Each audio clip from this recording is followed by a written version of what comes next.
Thank you so much for joining me, James. I really appreciate you taking the time. The upcoming 14,001 revision is such an important topic, so I really appreciate you taking the time. If you're ready, let's get into it.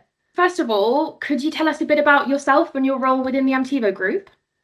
So, yep, I'm James Gibb. I'm technical manager working within Amtivo's governance team.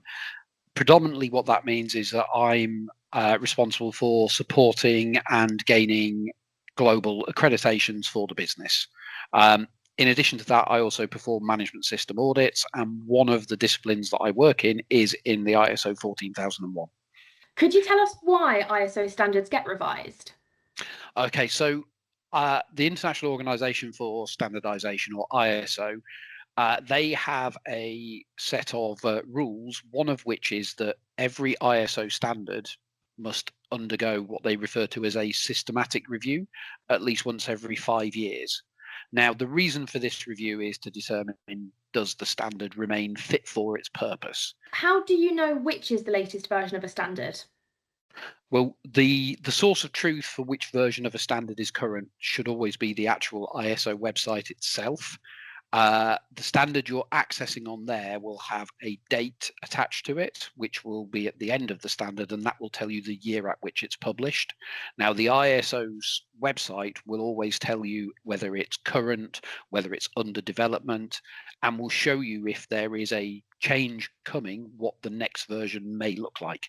Now, one of the things to keep in mind with regards to the year in the title of the standard is that may vary depending upon which national standards body has published the standard. So you might find, for example, that the Italian national standards body has issued a standard with a year different to what you're expecting. So that's why I would always go directly to the ISO website itself to look at what the correct version of a standard is.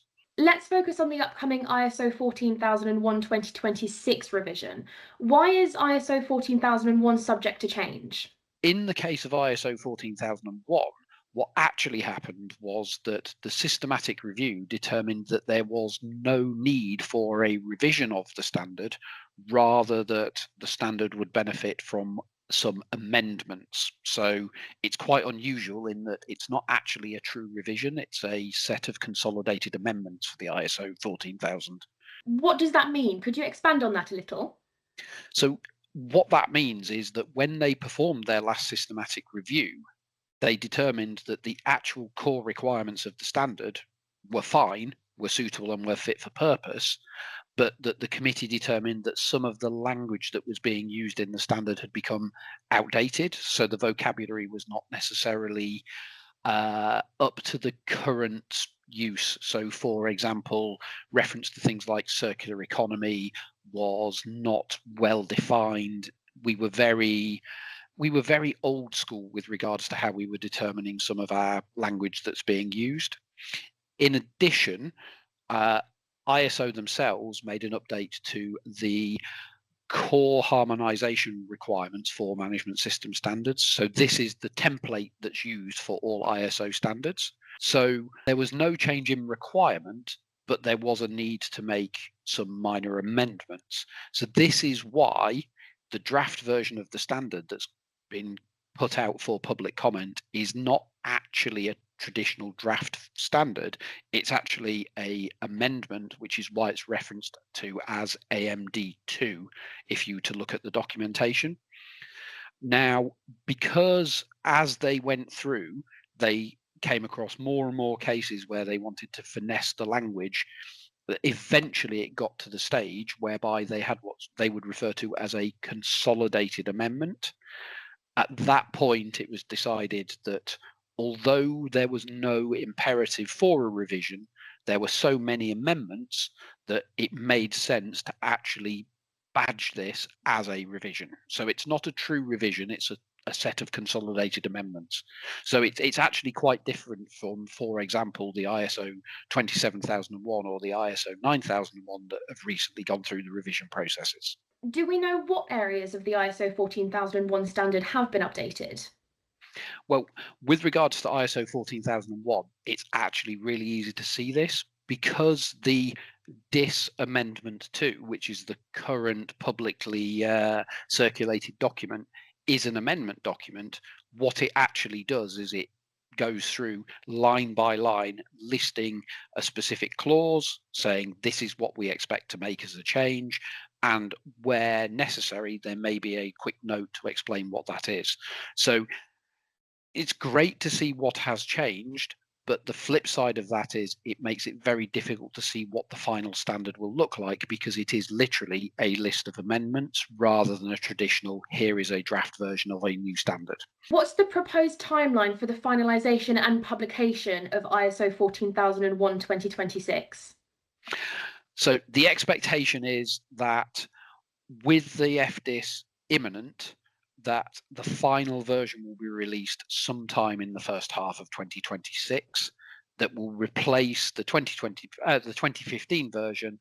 As soon as that moves to the FDIS, you will of course hear about it through a whole host of social media and news channels, not least the Amtivo website.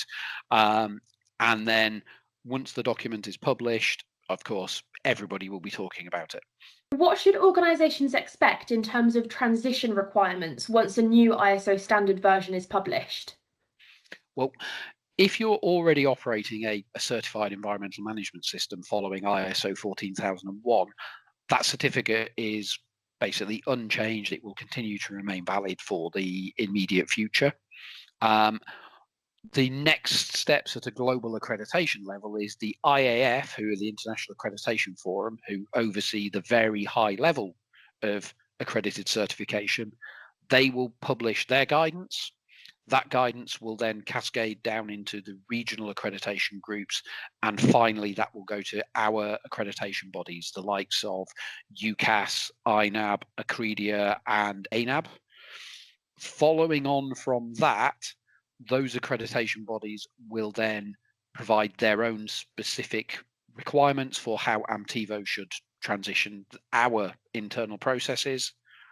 Once we've completed our internal processes and been checked by those accreditation bodies, we can then go out and deploy our auditors to check the certified clients have taken on board the updates and have implemented those changes effectively. Typically, the timescale for a transition is 3 years, but obviously until the IAF put out their guidance, we won't know for certain. So it's always worth keeping in mind that might be a little bit shorter for particularly ISO 14001. While the standard is still in development, how can businesses prepare for the upcoming changes? Well, as I mentioned earlier, the Amendment 2 document is still available to access through national standards bodies. The fact that that individually line by line lists what the draft was saying are the changes are means it's relatively straightforward for you to take your existing ISO 14001, the 2015 version, and kind of mark it up and go, well, that's a change, that's something that we need to consider. So that in that way you can start to gain a feel for the philosophy of the changes. Keep in mind that there shouldn't be any specification changes because of the route the standard has taken. So it's more going to be about philosophy and intent of what the standard meant, as opposed to the explicit nature of what it said. Obviously, keep informed. There'll be regular updates, I'm sure. Subscribe to updates from ISO, subscribe to updates from Amtivo. Once the new version of the standard is actually available, get your copy from either your local national standards body or directly from ISO. And then once you've got that, you can start to undertake a gap analysis to say, okay, are there any gaps in our system? Are there any weaknesses we need to fill? Is it a case of we just need to update language and terminology, or actually now they have clarified a requirement, we realize we weren't doing it very well? Ultimately, once you've implemented any changes that you need following that review of the gaps, you'll then be in a position to be checked by the external auditor to confirm have we effectively implemented those changes. Keep in mind, an effective, mature, well-run environmental management system is going to go above and beyond the minimum requirements of the standard. So you may be pleasantly surprised that a lot of the extra things that you're doing that perhaps you haven't considered as being essential for ISO 14001 may well hold you in good stead with regards to demonstrating the implementation for the transition. That's such helpful information, James. Thank you so much for joining me. I look forward to catching up again with our resident experts again soon as we navigate these changes in 2026. Thank you so much. No problem. Thank you, Izzy.